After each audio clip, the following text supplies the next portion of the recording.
Welcome to another Widget Wednesday. What these little short videos are is just about one subject, one widget that we can use to make our life easier or streamline our process for listing postcards, selling postcards, or just about anything. One of the things that I use is eBay templates. These are basically mostly filled out templates with a lot of the same stuff. So when I go to do a listing, most of it's filled out. I just need to modify a few things. So we're going to talk about eBay templates and what they are and what the benefits are, and then I'll talk a little bit about third-party tools. As you know, years ago we hear from the old timers, Turbo Lister was the best, this and that. They used to have 5 screens, 3 screens for eBay and all this stuff. That's in the past. I think they've streamlined their listing pages to a point where it just walks me right down through, and with templates I just got to change a few things. If you're not using templates and you're doing sell similar and stuff like that, that's a different way of doing it, but I'm just going to show you what I do. Not saying it's the best way. You can use whatever tool you want that makes your life easier, but let's get into it. So eBay templates are pre-designed layouts or frameworks sellers use to create consistent and professional looking product listings on eBay Marketplace. The key word here is consistent and professional looking. These templates are especially useful for sellers with multiple items as they streamline the listing process and ensure all listings share a uniform appearance. Why use eBay templates? Consistency. Number one thing. Maintain a professional uniform look across listings. So I put postcard first. Everything's the same. I spell out all the states. So everything's pretty well the same. It looks good. I don't capitalize, use all caps. I don't put rare, try to fill up 80 characters. It's a story is what I'm trying to tell. So it's a consistent approach across the whole the store. Efficiency saves time by reusing the same layout for similar products. So if you're putting in there, as you'll see, a boilerplate condition statement for every card, there could be scratches, there could be corner tears. If you're trying to type all that in every time, that's a lot to write. Just put it in there and adjust it as needed. Branding, reinforce the brand's identity. Put the same stuff in the same place. Improve buyer experience, enhance readability and navigation for potential buyers. Whatever you want to put in there, make sure it's easy to read and navigate. People are scrolling on their phones. You got to get them to stop real quick, make a decision, and buy it. SEO and marketing, search engine optimization, making sure the keywords professionally formatted listings can attract more views and clicks. I don't have any data to say that's true or whatever, but that's just some of the stuff that eBay says. All of this comes basically, a lot of it, from eBay help pages. If you go into eBay at the top and click help and put eBay templates in, it's going to give you about the same information here. Now this screen here actually comes from eBay. If you're a frequent eBay seller, you can simplify how you create high-quality listings. With listing templates, you no longer have to start from scratch. You can put postcard in space, as you'll see. I don't have to type that every time. They also help ensure to give customers consistent information across all your listings. Once you have set up a template, it's easy to revise, rename, or delete it. You know, if I got a ton of automobile postcards, 500 of them to put up, I might create an automobile template with the, Chevy or whatever, and just click on that. Most of the time I don't. I just have one for postcards, and you'll see I have about 4 or 5 templates.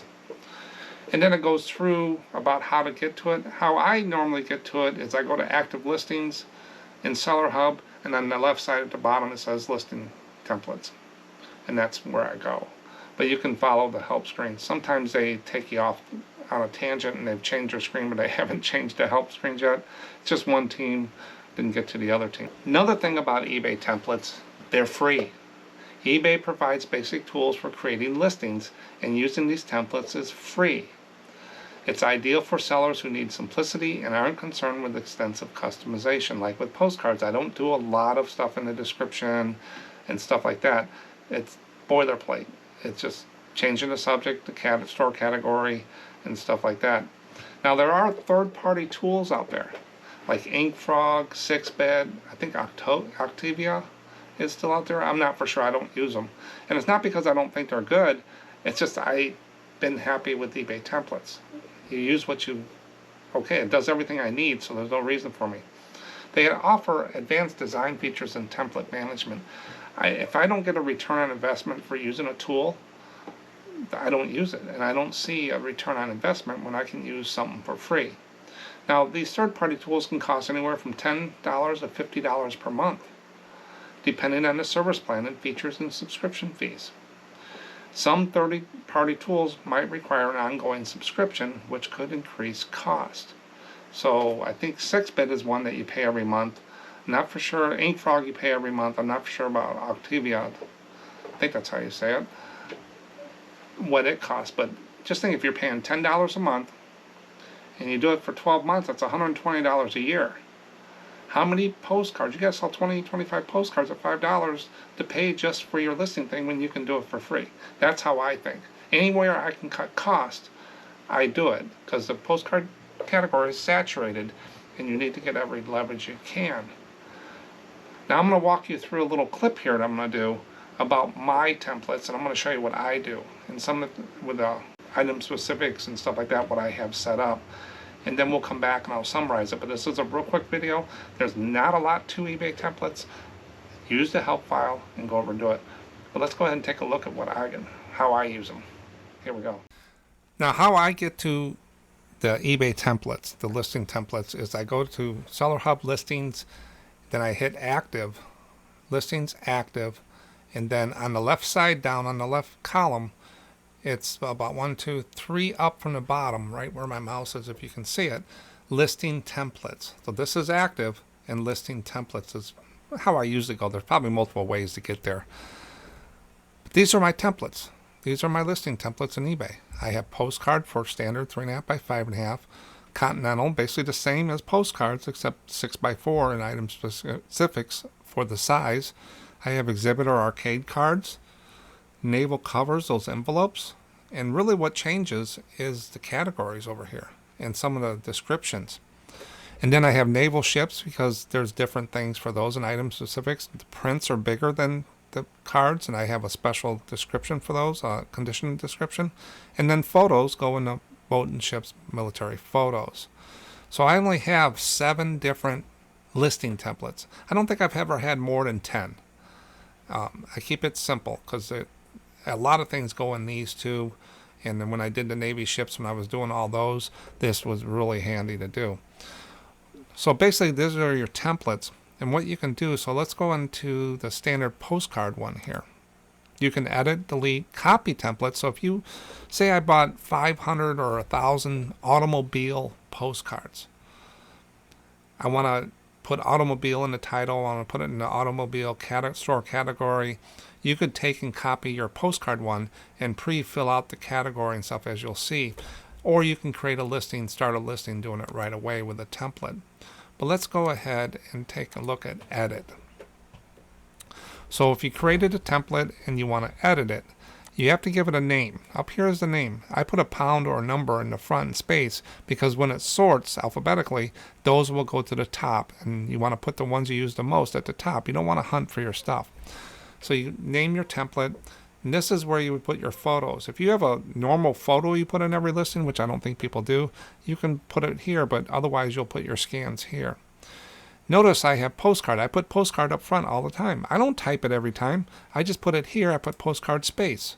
So I can start my title right away. And then when I copy it to my spreadsheet and I get a SKU number to put the label on the way I do inventory on the sleeve, I'll just type the numbers here for the SKU. Everything I'm pretty well topographical. I don't worry about this here. eBay screwed that up a couple years ago when they did a winter update and they moved everything around, got rid of all these categories and postcards. They dropped stuff all over the place. So that's been a mess. I don't even deal with it. I tried, and it's just too much work. I don't think a lot of people really care about this. And then the store category, I dump everything default at other collectibles, as I've said in the category. Other is a bad category, but because everything gets dumped there. But that's where I start in case I don't do it. I know it's in other. And I think that's how a lot of my stuff gets in other. But if you do the title, a lot of times it'll pick the city. The subject of the card, you just want to make sure it's got the right subject. Is it a hotel, a church, etc.? And then the region is the state. It usually picks that out, puts Illinois, Maine, Pennsylvania will go in the region. Most of my cards are USA, so I leave it there. Most of them are cities and towns. I pretty well leave that a lot. Most of them are majority of them are printed lithograph. Majority of them are unposted. If not, I put posted. This doesn't mean as much people can see it in the scans. Maybe your more advanced people might sort on posted or unposted, but a lot of people do there. But I'll check it. And then the era. Now I kind of leave this open. I can pick whatever, divide it back to Chrome, and then in the features I put Chrome. So I can put Photochrome up here, whatever. It's just a click. It's not that big of a deal. I don't worry too much about here. If I want publisher, so I want to say it's a Tuck card, you can type Tuck. It'll come up with Raphael Tuck. If I know it's a rotograph, you can go in there and type roto, and it's going to come up rotograph. You can put that there. It still searches over here. It tells you what the searches are on there. You can actually keyword the heck out of item specifics and stuff in there, which I don't do. I kind of leave it. And then size. This is the difference between my standard template, postcard template, and my Continental. It's the only difference is the size. So I don't have to click it every time. But if it's Continental, I would put 6x4, and I have a different listing template for that. Then down here, I don't type this every time. I have a boilerplate, they call it, condition description. And if I need to add a tear, corner tear, I'll add that in there when I do the listing. But this covers almost everything. It's in condition of postcard is normal. The age, storage might have some yellowing, tanning, creases, edge dents, edge corner. It covers the whole thing. Please ask any questions. Never had an issue with doing that. I don't look at every card. It just takes too long. And then all I do is I copy and paste the title here from the top. I don't put a big long description about payment things. eBay already did that for you. When I see listings with a bunch of payment stuff and all this stuff, I just move on. I'm not going to deal with that buyer. There's too much stuff. eBay takes care of all that stuff for you.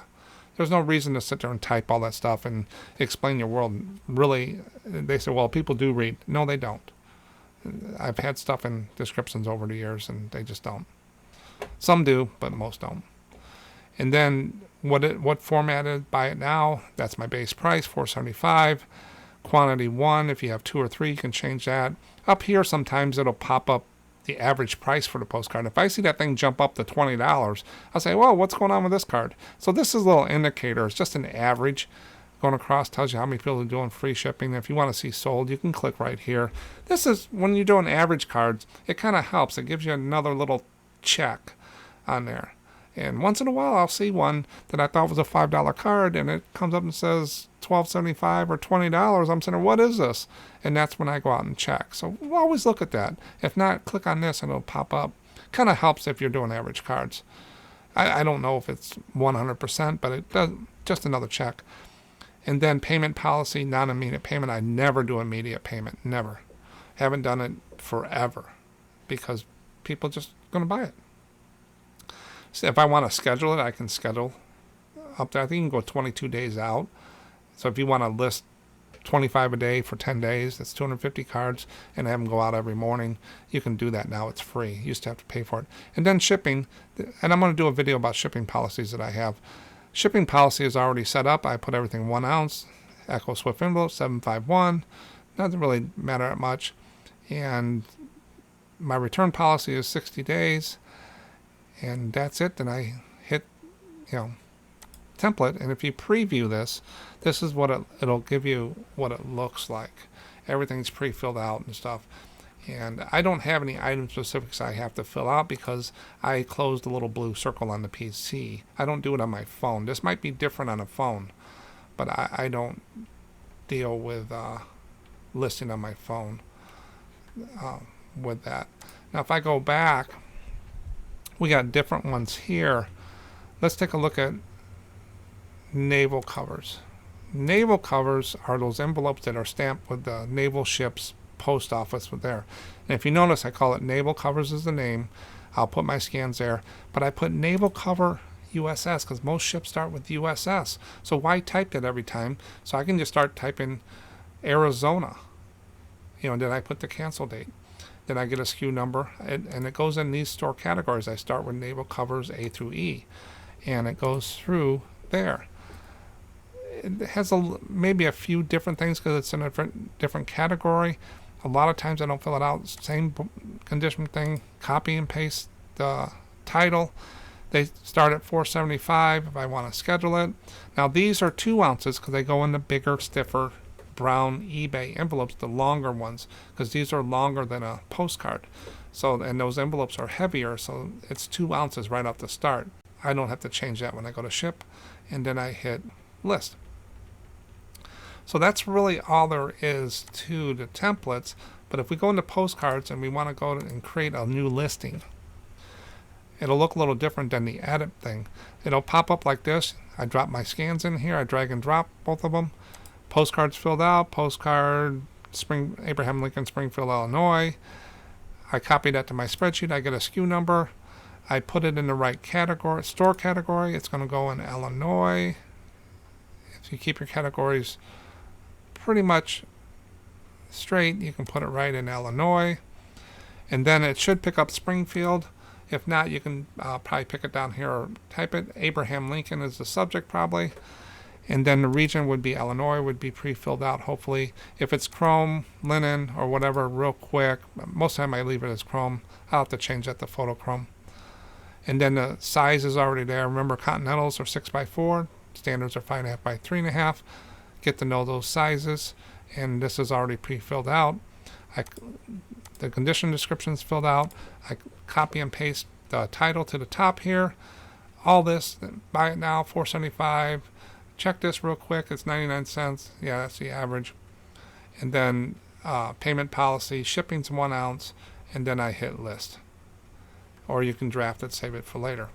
That's all there is to it. Years ago, they used to have multiple screens, all this other stuff.